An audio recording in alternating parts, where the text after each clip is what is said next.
There are 10 things our forefathers thought enough about and thought were important enough to remind us of even shortly after our foundational document was ratified. And second on that list of things that they thought were important was the right of Americans to keep and bear arms. And they thought it was important then, and it's important now for at least 3 different reasons. Number one, the right to defend oneself or defend one's family or defend others who frankly are in need of self-defense is not a right that government gave you. It is a natural right, and no government can take it from you. Number two, there was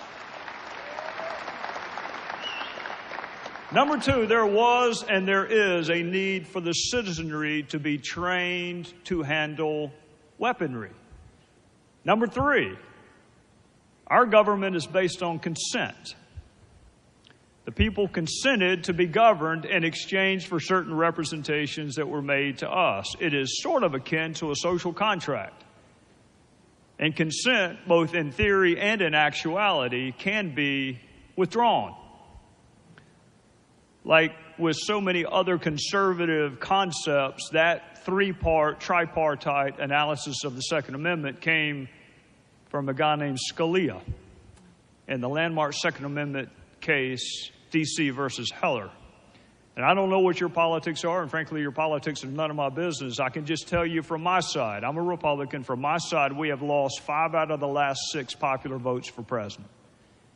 5 out of the last 6 times, our fellow citizens went into the ballot booth and pulled the curtain. They pushed the button more times than for my side than for the other side. So when you've lost 5 out of the last 6 anything, I think it is important to figure out how to persuade people that there are legal, constitutional, and practical underpinnings to our belief in the Second Amendment. But it is also important that we empower ourselves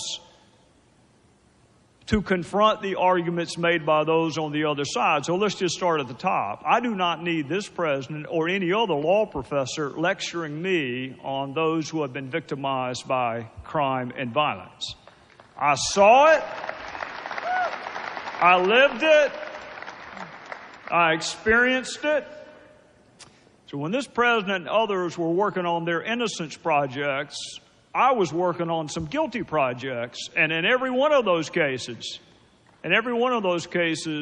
I had family members with me, along with law enforcement, who had been victimized by gun violence. So I don't need this president talking to me about having compassion for those who have been victimized. With freedom comes a corresponding responsibility. This is important, because that responsibility is owed by you personally. I have a responsibility to exercise my freedom judiciously and appropriately. We exercise our freedoms appropriately. What do we call that? We call it the law. Think about it. That's what the law is. We have codified that responsibility that we feel towards one another. So here, I want to ask you, how is this administration doing in the enforcement of current laws? You already know this. It's against the law currently for convicted felons to possess firearms or ammunition. So rather than register them to vote, why doesn't this administration actually prosecute those cases? Lying in the application for the purchase of a firearm, already against the law.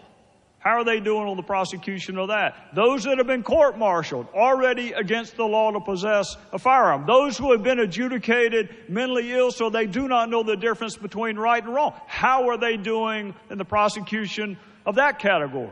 Those addicted to controlled substances, already against the law for you to possess firearms or ammunition. How is this administration doing? They are clamoring for new laws, and they talk about gun control. And let me tell you, friends, this is to empower you to make the argument. There is gun control. There are controls over who can have guns, where you can have them, and what kind of guns you can have. And this administration is anemic in enforcing the current law. So they want to win. They want to win the debate on the Second Amendment. I want to win the war on crime.